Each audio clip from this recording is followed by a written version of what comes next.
A Prefeitura de João Pessoa abriu a Semana Municipal de Políticas sobre Drogas. Para falar sobre esse assunto, eu vou conversar agora com a presidente do Conselho Municipal de Políticas sobre Drogas e também o secretário nacional de Cuidados e Prevenção de Drogas, Quirino Cordeiro Júnior, e Inês Machado, que está aqui à minha direita. Inês, boa noite. As mulheres boa noite. Boa noite. Prazer enorme ter você aqui, minha amiga querida. Seja muito bem-vinda. Obrigado por ter aceito o nosso convite de estar aqui. Secretário, é uma honra enorme recebê-lo aqui na TV Master, no nosso programa Master News, para falarmos sobre um assunto de tamanha relevância para todos, não só os jovens da Paraíba, mas como de todo o Brasil. E a luta, a gente percebe que a luta, e acompanha também que a luta do governo federal é muito grande com relação ao combate às drogas e também para que as pessoas que são dependentes hoje sejam mais assistidas, né, e que consigam sair desse mundo que é muito ruim e prejudicial. Mas eu vou começar com o Inês. Inês, você assumiu a Comad, não é isso? O Comad, o né? Comad, perdão, o Conselho. Isso, me perdoe. Isso. O Conselho, agora há pouco tempo. Exatamente qual é a função desse Conselho? Então, antes, né, eu quero agradecer o fato de estar aqui. Para mim é uma alegria, porque nós somos amigos há tanto tempo, né? E colegas de trabalho, e, no entanto, a gente acaba sempre estando nos bastidores, né? Isso. Então, essa eleição foi em dezembro, acho que dia 15 de dezembro. E quando eu saí, eu não tive dúvida. Eu entrei em contato com o pessoal de Brasília e Sérgio Botelho já estava me procurando. E aí a gente, naquele dia, no dia seguinte, melhor dizendo, já fechamos com a vinda do doutor Quirino, por conta da importância do cargo que ele ocupa lá em Brasília. E depois eu recebi uma ligação dizendo que o doutor Robson Tuma viria também. E ele é secretário de Desenvolvimento Social e secretário especial.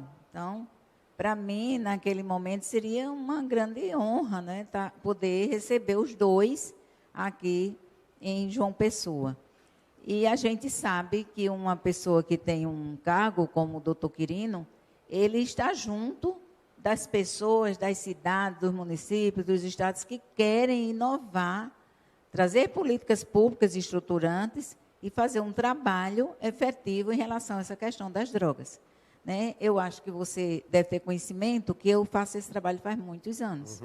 Né? Então, eu acho que uns 21 anos, assim, de forma muito intensa. Mas não almejava nenhum cargo, porque esse trabalho, quanto mais silencioso, mais ele dá frutos. Então, a gente saía na madrugada, ia para as ruas, conversava com moradores de rua, dava assistência. E, paralelo a isso, a gente também acabava dando assistência aos que têm a sua família, que estavam dando um certo trabalho, e a família apreensiva, a gente acabava dando uma ajuda. Então, qual é a função do Comad, que você perguntou? A gente tem como missão trabalhar a prevenção, os cuidados. Por isso que essa nova nomenclatura lá do Ministério da Cidadania encheu meus olhos, né? Porque a gente precisa entender que o dependente químico, ele precisa de cuidados especiais, porque isso é uma questão de saúde pública. Então, se a saúde dá o suporte necessário para que esse usuário, eu vou usar esse termo, a gente está quase entrando em desuso, mas o usuário de droga, ele, com os cuidados da Secretaria de Saúde e a assistência social necessária, sairia com mais facilidade. Mas a gente olha para um canto e para outro e não tem. Né? Eu pergunto, por que um médico, psiquiatra, e que tem amplo conhecimento, né, doutor no assunto, hoje trabalha com esse tema? Porque é uma questão de saúde pública. Infelizmente, a gente, por mais que exerça como Comad a missão de proteger, de cuidar, de fiscalizar, né, motivar, ressocializar, né, uma missão ampla, e por mais que a gente tenha consciência disso, se a gente não criar uma rede de proteção para orientar as famílias. Se a gente não estiver fazendo um trabalho na unidade, todos os organismos que trabalham com a droga, a gente fazendo como uma orquestra, a gente ainda vai continuar tendo muito trabalho para salvar nossos jovens, nossos adolescentes. Secretário, em nível nacional, o senhor tem visto bons resultados com as iniciativas que são colocadas em prática pelo governo federal? Muito boa noite, seja muito bem-vindo. Muito obrigado pelo convite, pela oportunidade de estarmos aqui. No governo federal, nós temos trabalhado em 3 grandes frentes de enfrentamento às drogas no Brasil. A primeira delas, o enfrentamento ao narcotráfico, ao crime organizado ligado ao narcotráfico. E aí nós temos tido resultados bastante robustos. As maiores apreensões de drogas têm ocorrido agora recentemente. Exatamente. O Brasil tem conseguido bater recorde atrás de recorde na apreensão de drogas. Ano passado, nós ultrapassamos 1.000 toneladas de drogas ilícitas apreendidas, um recorde histórico no país. Nós temos trabalhado também em parceria com os nossos vizinhos. O Brasil faz fronteira com os principais produtores de drogas de todo o mundo. Fazemos fronteira com Bolívia, Peru, Colômbia, os maiores produtores de cocaína. Fazemos fronteira com o Paraguai, os maiores produtores de maconha do mundo. E nós temos realizado um trabalho em parceria com esse país para evitar que essa droga entre no Brasil, porque, infelizmente, esse país acaba utilizando o território nacional, território brasileiro, para escoar a sua produção para outros países. Então, nós temos, por exemplo, um trabalho com o governo do Paraguai. Só o ano passado nós conseguimos erradicar no trabalho conjunto do governo brasileiro com o governo paraguaio mais de 5,5 mil toneladas de plantações de maconha. Existe conflito institucional? Nós trabalhamos em plena parceria da Polícia Federal Brasileira com a Secretaria Nacional Antidrogas, a SENAD do Paraguai, e temos tido resultados muito importantes como esse, que foi um recorde de eliminação, de extermínio de plantações de maconha naquele país. E, novamente, maconha essa que entraria em território nacional. Temos tido também uma outra iniciativa nessa frente de enfrentamento ao narcotráfico, ao crime organizado.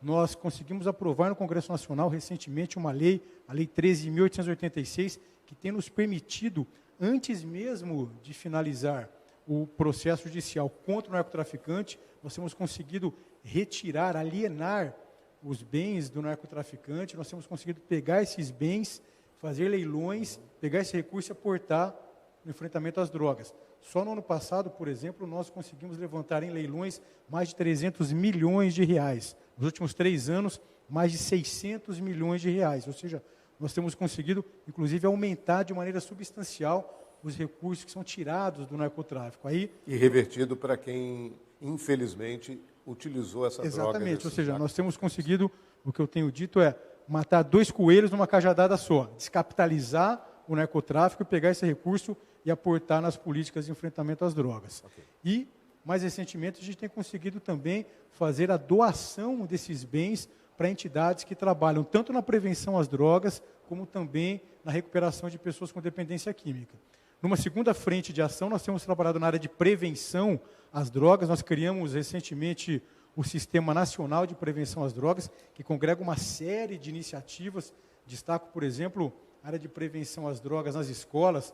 Nós temos trabalhado com as polícias militares, inclusive aqui do estado da Paraíba, com um projeto de prevenção de drogas nas escolas, que é o PROERD, realizado pelas polícias militares. Nós temos, inclusive, uma parceria com o Conselho Nacional dos Comandantes Gerais das Polícias Militares de todo o país. Inclusive, hoje, o presidente do Conselho Nacional dos Comandantes Gerais das Polícias Militares é aqui do estado da Paraíba, o Coronel Euler, que é um grande parceiro nosso. A gente tem conseguido ampliar esse programa importante de prevenção de drogas das escolas, que é o PROERD. Temos outros tantos programas de prevenção na comunidade, programas de prevenção baseado no esporte. Recentemente, nós fizemos um edital para apoiar iniciativas locais de prevenção às drogas, ou seja, é muito importante também a área de prevenção às drogas. E, por fim, essa terceira frente de atuação do governo federal é na recuperação das pessoas com dependência química. E aí eu gostaria de frisar uma área específica que nós temos trabalhado, um resultado bastante significativo, que é a recuperação de pessoas com dependência química nas comunidades terapêuticas. São casas de recuperação de dependentes químicos, e nós temos aumentado de maneira bastante importante o financiamento público federal para o tratamento gratuito dos dependentes químicos nessas entidades. Só para que os amigos que estão nos acompanhando Entidades agora... particulares, no caso. Isso. Okay. Só para que os amigos que estão nos acompanhando agora possam entender, até o ano de 2018, o governo federal financiava pouco mais de 2.000 vagas nessas entidades, nas comunidades terapêuticas.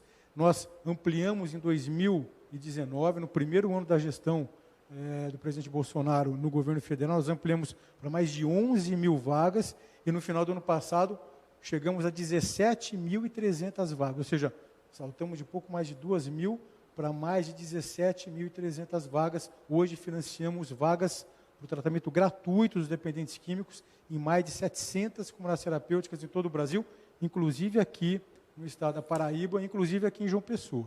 O que uma comunidade terapêutica pode fazer exatamente para que faça parte desse projeto? Que é muito importante, a gente percebe.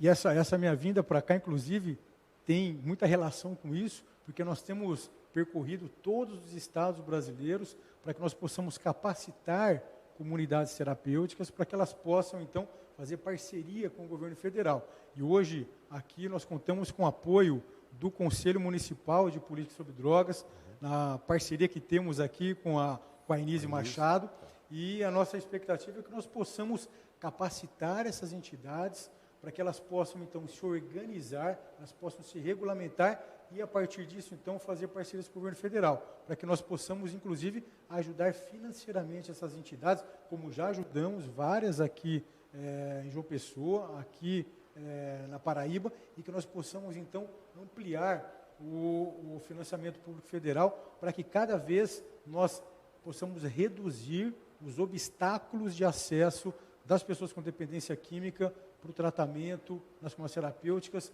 para que essas pessoas possam, então, seguir em seu caminho rumo à recuperação. Eu, recentemente, visitei uma comunidade terapêutica aqui chamada AMA, que fica no município do Conde.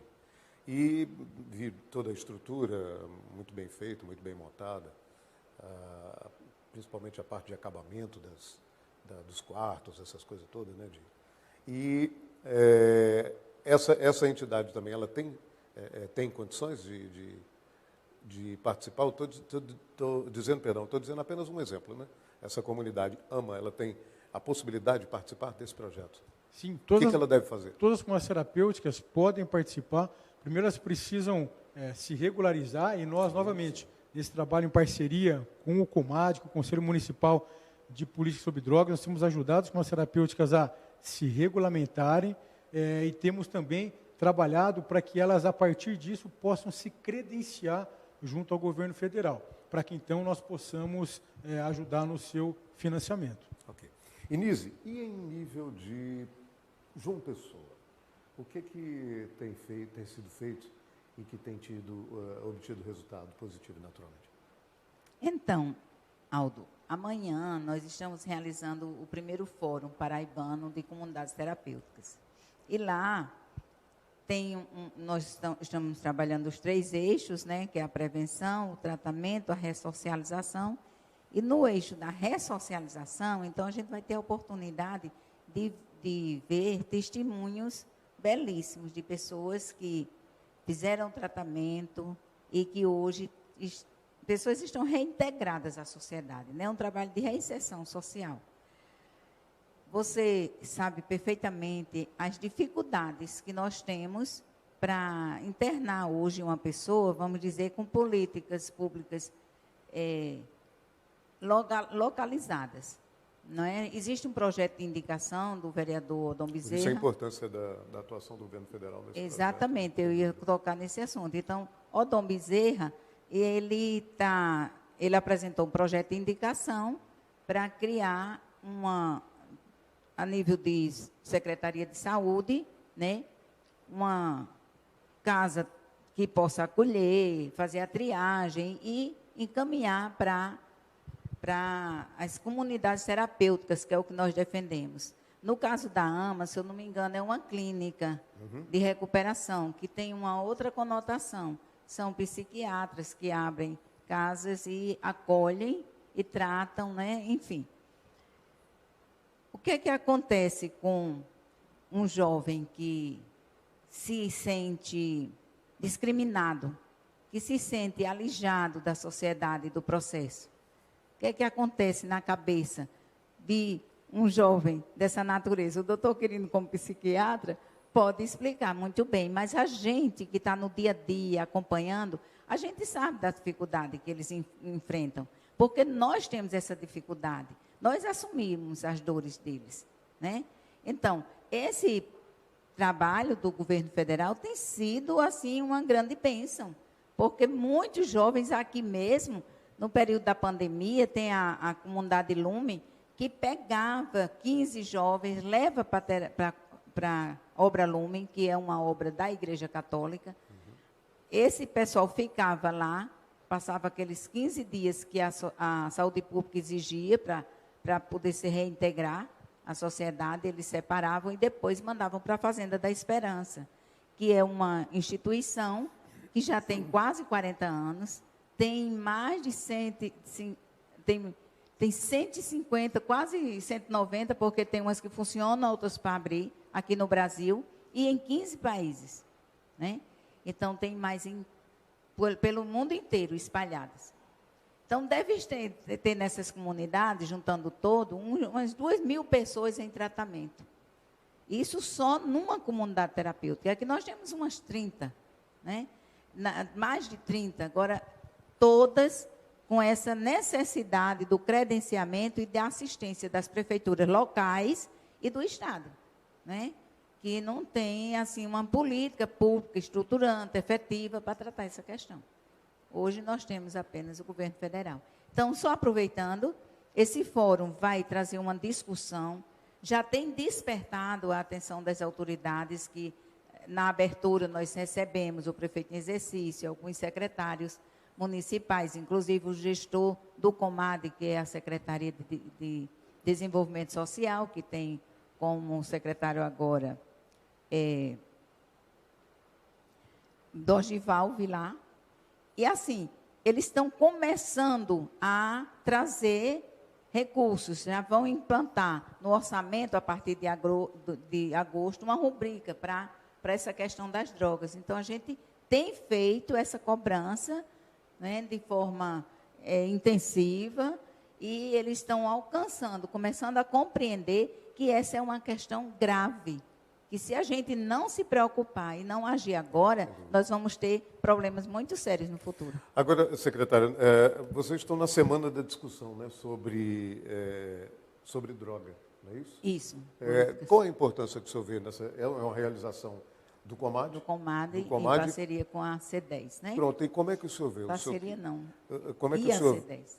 Ok. Como é que o senhor vê a importância dessa semana?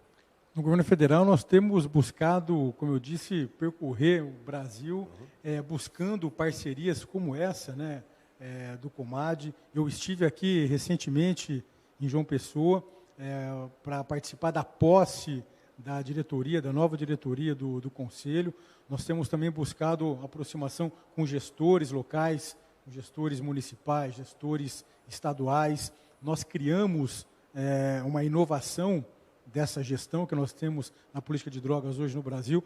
Nós criamos uma comissão intergestores bipartite, ou seja, que reúne os gestores públicos das políticas de drogas dos estados e o gestor federal, para que nós possamos caminhar com políticas públicas mais efetivas nas cidades e nos municípios.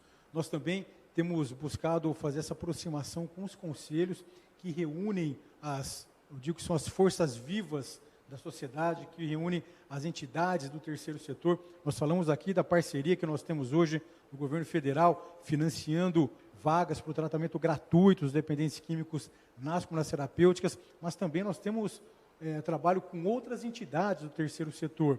Eu destaco aqui, por exemplo, os grupos de mútua ajuda e apoio familiar, que são os grupos que ajudam os dependentes químicos no seu processo de recuperação, que dão apoio aos familiares dos dependentes químicos. Hoje, inclusive, nós ajudamos o financiamento de grupos como Federação de Amor Exigente, que trabalha com as famílias dos dependentes químicos, Pastoral da Sobriedade, Grupo Esperança Viva, que é ligado à Fazenda da Esperança, Cruz Azul no Brasil, enfim, uma série de grupos da sociedade civil que fazem um trabalho de grande relevância, sem contar nos grupos anônimos, como Alcoólicos Anônimos, Narcóticos Anônimos, que também têm sido grandes parceiros do governo federal nesse processo de criar uma rede efetiva que ajude as pessoas no seu processo de recuperação e também ajude as famílias dos dependentes químicos, porque nós sabemos que o trabalho para a recuperação do dependente químico sem ajudar as famílias também fica um trabalho que precisa de um complemento. Então,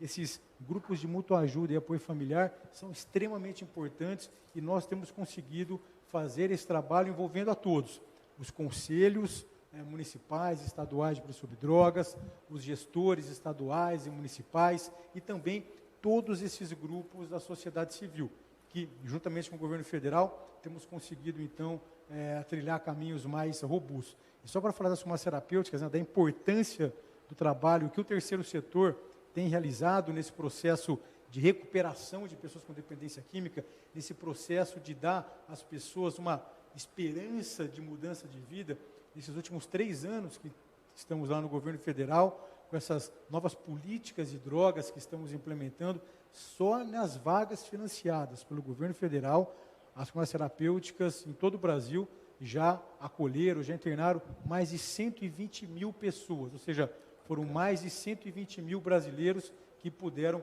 encontrar um caminho, puderam encontrar esperança para reconstruir as suas vidas. Ok. Daqui a pouco a gente retoma o nosso bate-papo. Eu recebi uma informação aqui agora que eu gostaria de repassar para o nosso telespectador. O ministro da Defesa está sendo sabatinado pelos deputados, ou foi sabatinado pelos deputados, perdão, acerca das compras feitas pela Marinha. Então, ele prestou esclarecimento sobre contrato firmado pelo Laboratório Farmacêutico da Marinha Brasileira com a empresa EMS SA para a compra de 11,2 milhões de comprimidos de Viagra. Nós vamos ver esse vídeo, que é rápido. Raríssimas exceções têm uma capacidade. Então, os nossos hospitais, durante a pandemia, estavam o tempo inteiro lotados. Ao ponto de nós usarmos a rede privada, a rede conveniada, para salvar nosso povo, nosso público interno. Então, a gente era cobrado de leito, nem tinha leito naquele momento. Então, eu queria registrar isso daqui. Também agradecer ao deputado Paulo Marinho. Beleza. Faço aqui uma referência também ao general Peternelli. Muito obrigado, general, pelas suas colocações. Muito claro em alguns pontos que eu não fiz a intervenção, porque às vezes são perguntas que a gente vai selecionando aqui a resposta, não consegue tudo, e o senhor acabou me ajudando, respondendo tópicos que foram tocados, mas que estava aqui em condições.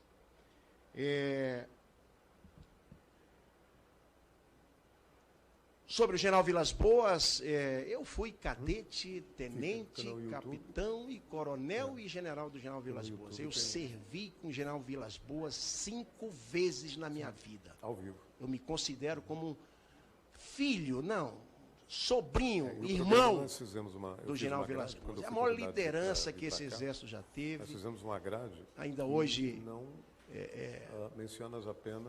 apesar do estado de saúde, eu visito sempre, conversamos sempre, dialoga conosco pelo computador. A lucidez impressionante e realmente eu queria também fazer essa referência ao general Vilas Boas, que tem uma história na Amazônia. Eu fui subordinado dele, comandante de brigada, comandante de região militar na Amazônia. Profundo conhecedor do Brasil e da Amazônia. Então, também eu queria registrar a quem tratou aqui o nosso preito de gratidão, de respeito ao nosso general Vilas Boas. A deputada Bia Kicis disse que foi no pelotão de Bonfim. Provavelmente ela foi em Bonfim, porque o avião não conseguiu pousar em Surucucu. Porque toda a comitiva de parlamentares que vai para o estado de Roraima, a gente faz questão de levar no pelotão mais inóspito, mais longe, que chega só de avião. Surucucu nem de barco chega, é de avião mesmo. Provavelmente o tempo estava fechado e levaram em Bonfim. Bonfim é um pelotão que a gente chega pelo asfalto, mas é um pelotão na linha de fronteira.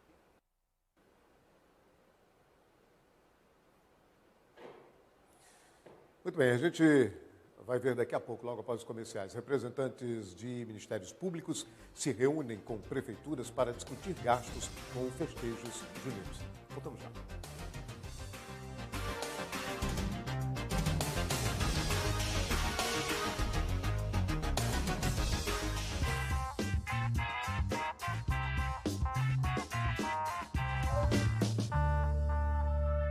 Cheiro de amor no ar. Mês dos namorados é na Raíssa Imports. Chuanchu VIP Rosé, R$188. La Vie Belle, R$259.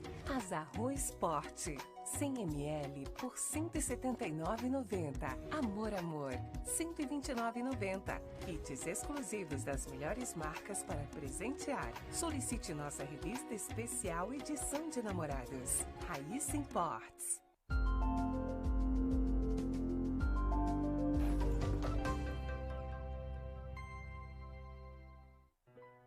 O espaço gourmet do Manaíra Shopping está ainda mais completo. Agora com elevador de acesso direto para você viver uma experiência única através de uma verdadeira jornada gastronômica. O melhor da cozinha regional, frutos do mar, culinária portuguesa, grelhados premium e a culinária japonesa com estrela Michelin te esperam aqui no Espaço Gourmet. Manaíra Shopping, sempre pensando em você.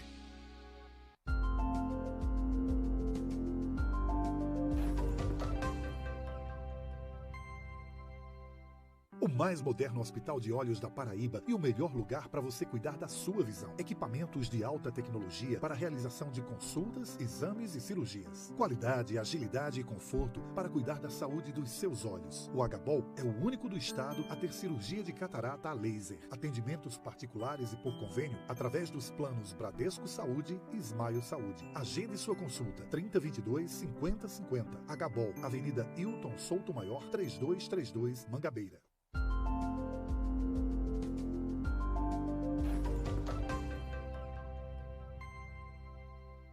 O Grupo Nossa Senhora de Fátima é formado por várias empresas que atuam em terceirização de serviços de mão de obra, segurança da tecnologia, transporte de valores, tesouraria, custódia e cofre inteligente, segurança e escolta armada, segurança pessoal privada, alimentos e saúde. Grupo Nossa Senhora de Fátima, presente em 10 estados do país há mais de 20 anos, garantindo aos nossos clientes tranquilidade e confiança em segurança patrimonial e pessoal. Nós temos as soluções de serviços para a sua empresa. Grupo Nossa Senhora de Fátima. Entre em contato conosco pelo 83 31 13 21 21 81 99209 3311 81 99119 3955 www.nsfgrupo.com.br @nsfgrupo.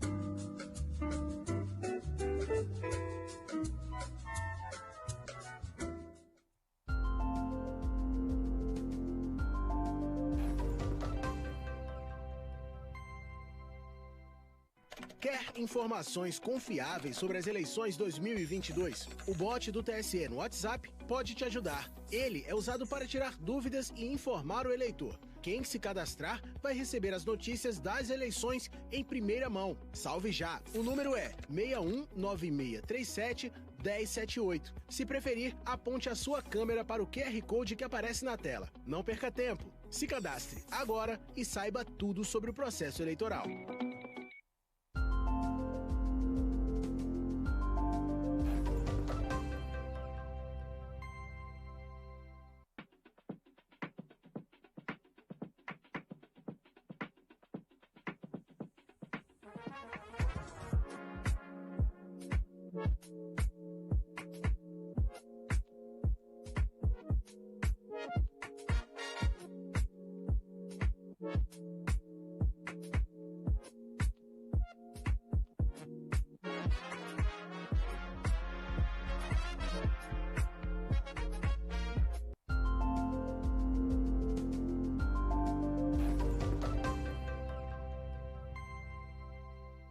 A Unimed João Pessoa ajuda a sua empresa a ficar em dia com as legislações trabalhistas e previdenciárias. O SOU é o Serviço de Segurança e Saúde Ocupacional, com profissionais especializados em implantação de programas de medicina e segurança do trabalho e realização de exames clínicos. Disponível para toda e qualquer empresa. Ligue 2106-0702 e saiba mais. Unimed João Pessoa. Responsável técnico Dr. Fulvio Petrucci. CRMPB 5167.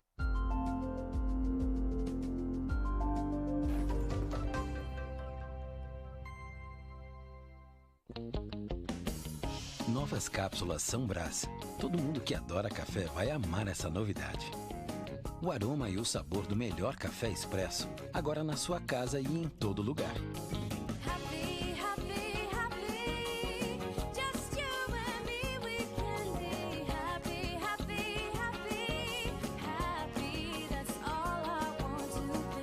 Expresso São Brás em novas cápsulas. Experimente, é outra coisa.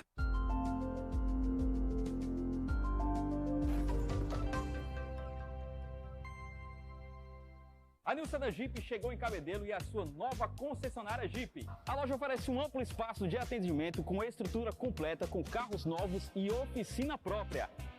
Atendimento e qualidade do grupo New Land que você já conhece. Agora você não precisa ir para outro lugar para realizar o sonho do seu Jeep. Visite a New Sedan Jeep Cabedelo, rodovia BR-230, quilômetro 14, em frente ao Big Bom Preço, e faça o seu test drive. Jeep é na New Sedan.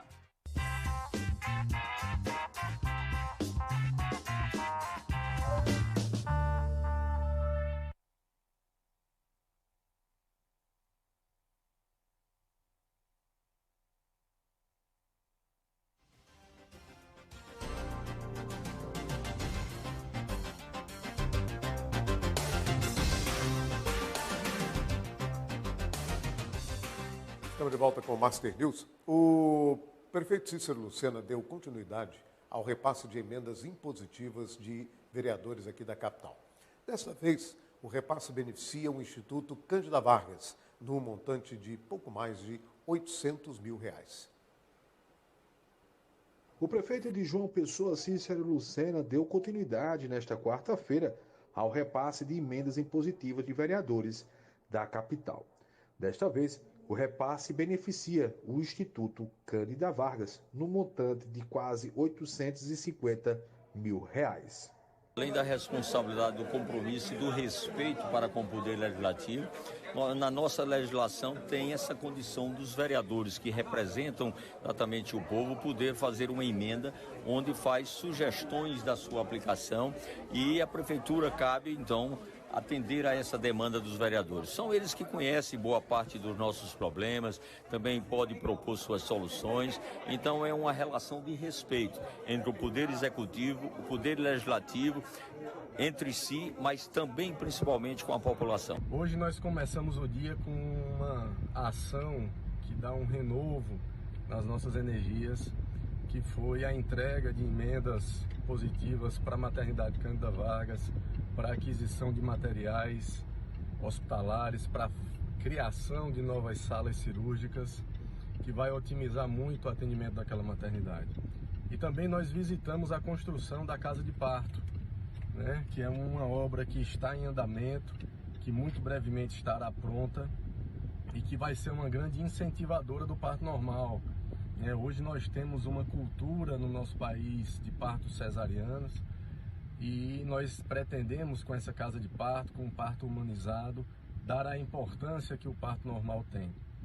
É mais uma ação benéfica, mais uma ação boa que a Secretaria Municipal de Saúde e a Prefeitura Municipal de João Pessoa está fazendo. E o prefeito Cícero Lucena também deu continuidade ao repasse de emendas impositivas de vereadores aqui da capital.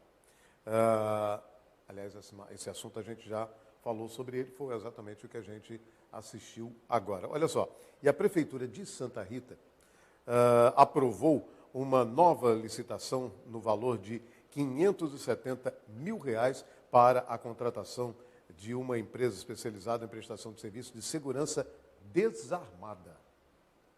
Imagina. Conforme a licitação, A contratação se deve para apoio e suporte de eventos culturais e festividades da cidade. A aprovação da licitação se deu após a Prefeitura gastar R$280 mil para a locação de banheiros químicos para o São João.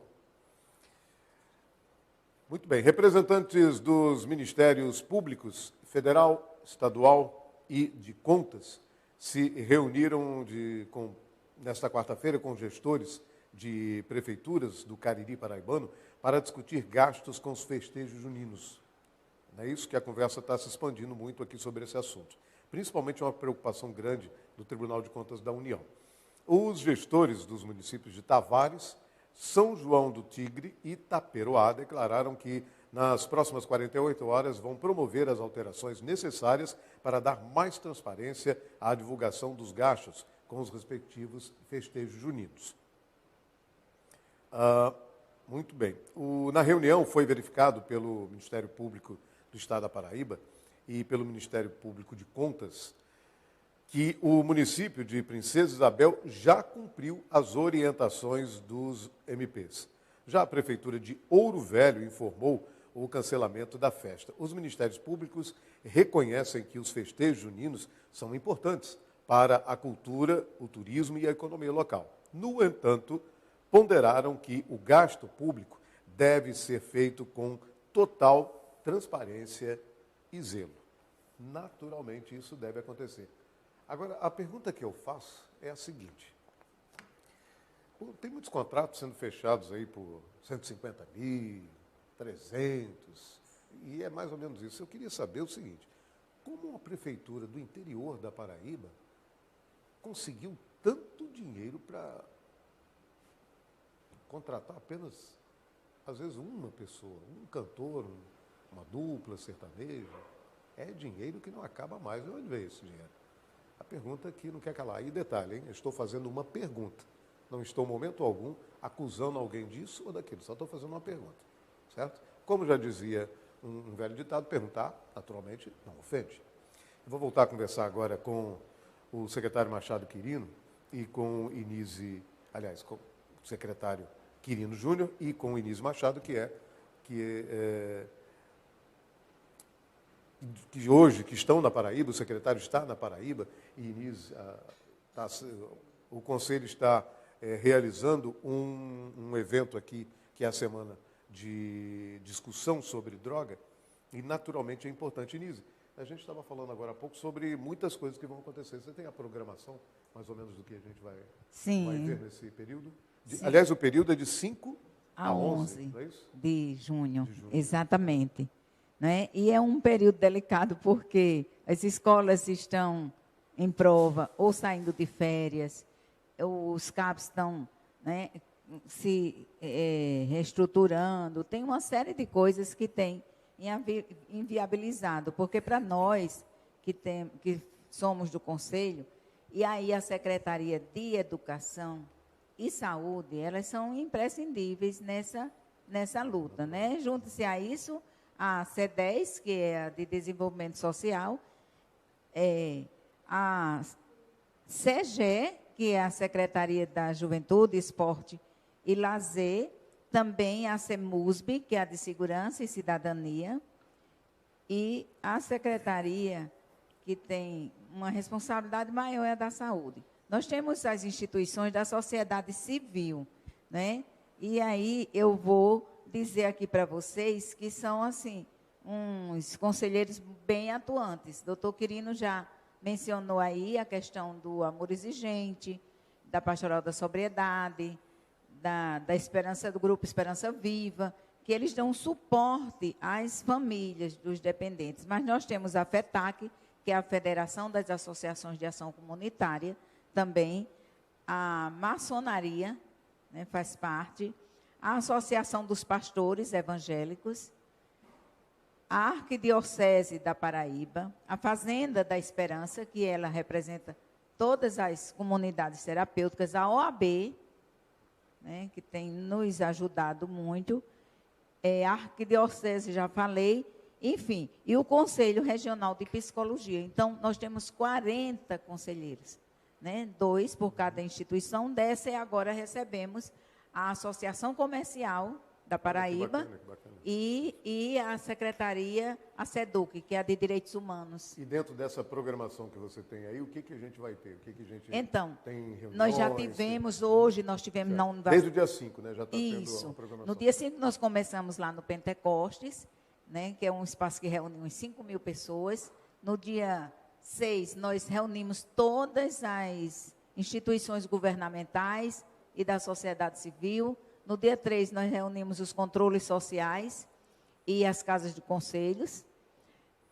Hoje, nós estivemos na Universidade Federal pela manhã. Foi um debate muito produtivo, muito importante, né, sobre a neurociência, tudo que explica a questão da droga no organismo da pessoa.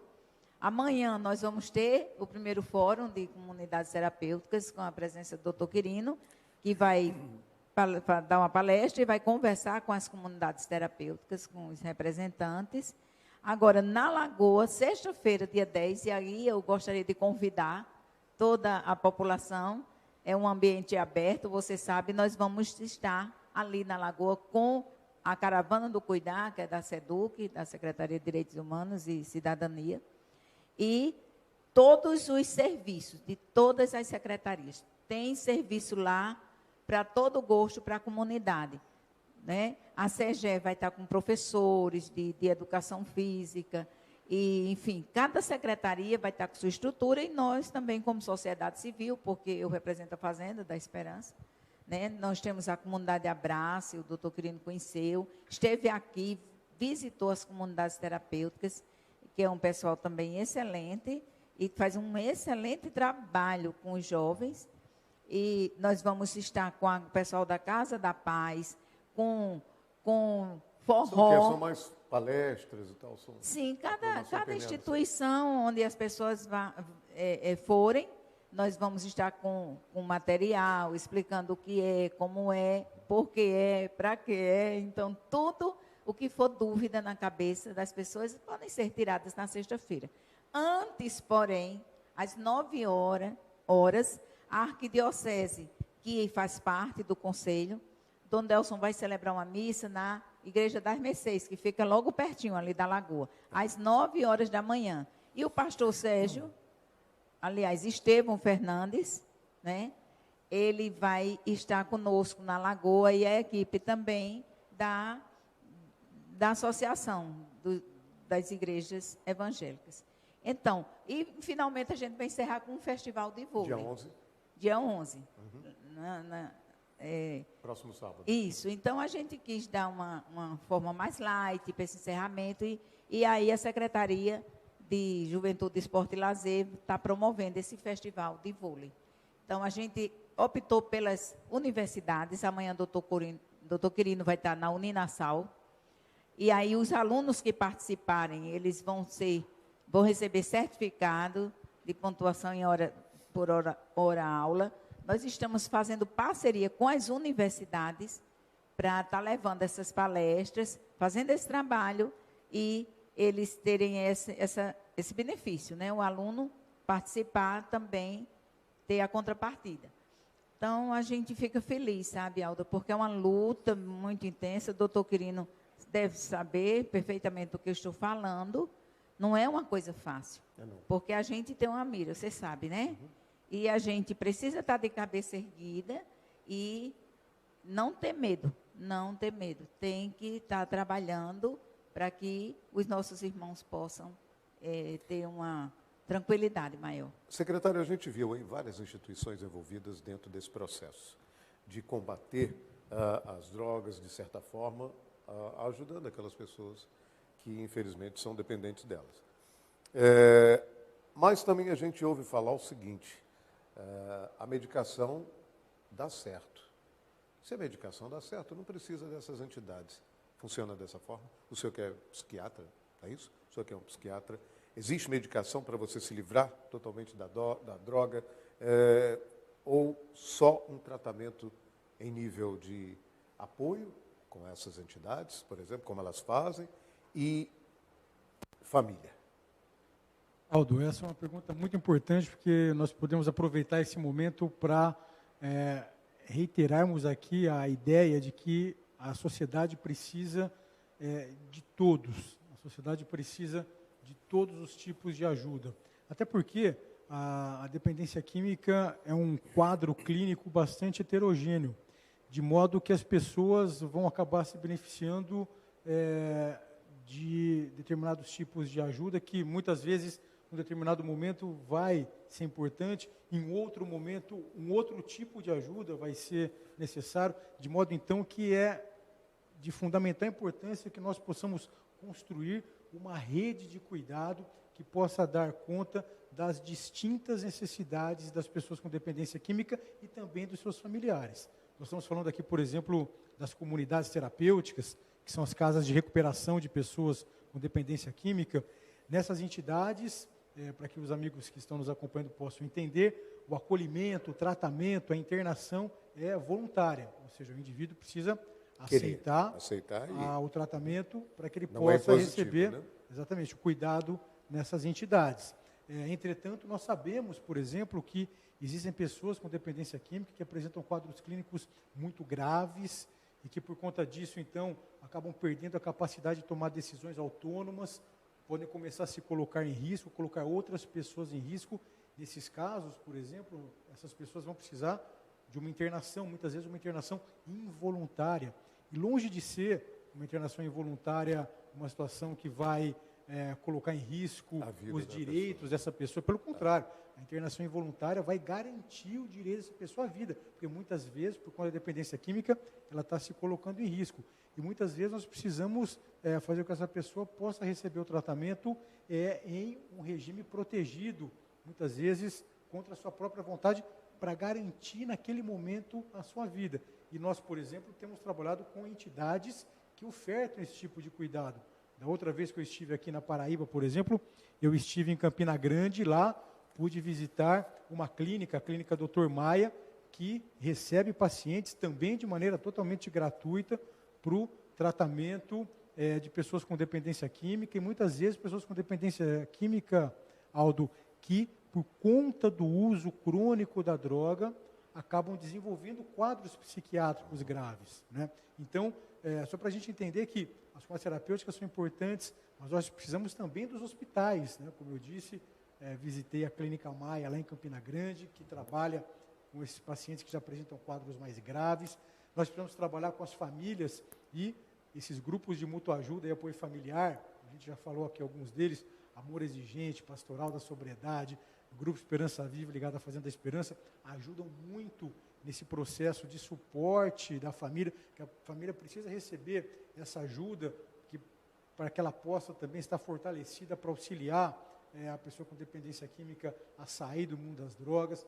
Nós precisamos também de serviços que nós chamamos de serviços de saúde de base comunitária, como os CAPs, os Centros de Atenção Psicossocial, os ambulatórios de saúde mental, porque muitas vezes a pessoa com dependência química, ela já não consegue mais sair do quadro de dependência química recebendo o tratamento em uma cura terapêutica. Muitas vezes ela vai precisar, por conta de um quadro psiquiátrico comórbido, a presença de um quadro psiquiátrico junto à dependência química, ela vai precisar fazer também o tratamento para esse quadro psiquiátrico, então ela precisa receber o tratamento nesses serviços de saúde, como eu disse aqui. No caso, tratamento medicamentoso? Exatamente, como, por exemplo, os ambulatórios de saúde mental, os centros de atenção psicossocial, como os CAPs, enfim.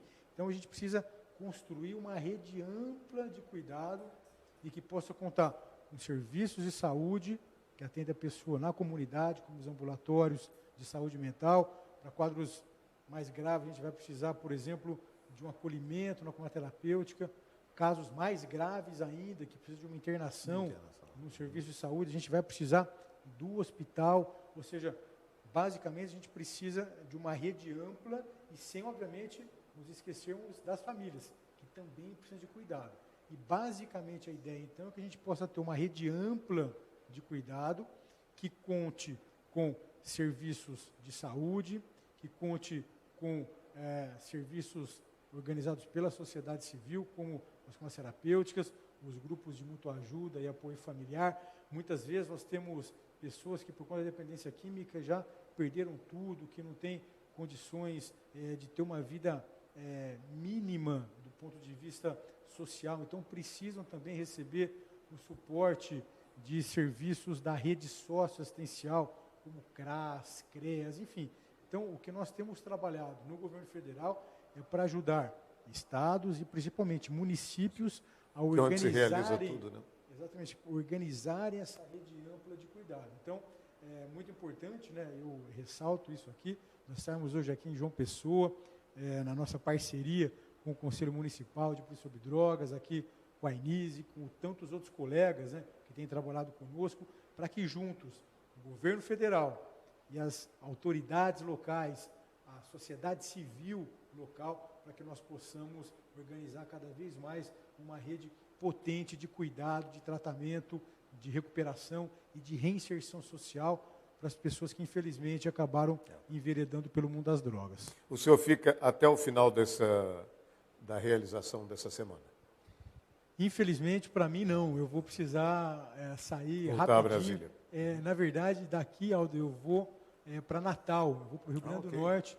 Amanhã eu saio do evento que nós teremos de manhã lá com as comunidades terapêuticas, aqui do estado da Paraíba, e sigo rumo a Natal, lá no Rio Grande do Norte. Lá eu vou ter uma série de agenda, também com as comunidades terapêuticas locais, com os grupos de mútua ajuda local, com serviços de saúde. Lá tem um hospital que cuida dessas pessoas também, lá em Natal, que é o hospital psiquiátrico professor Severino Lopes. Estarei lá.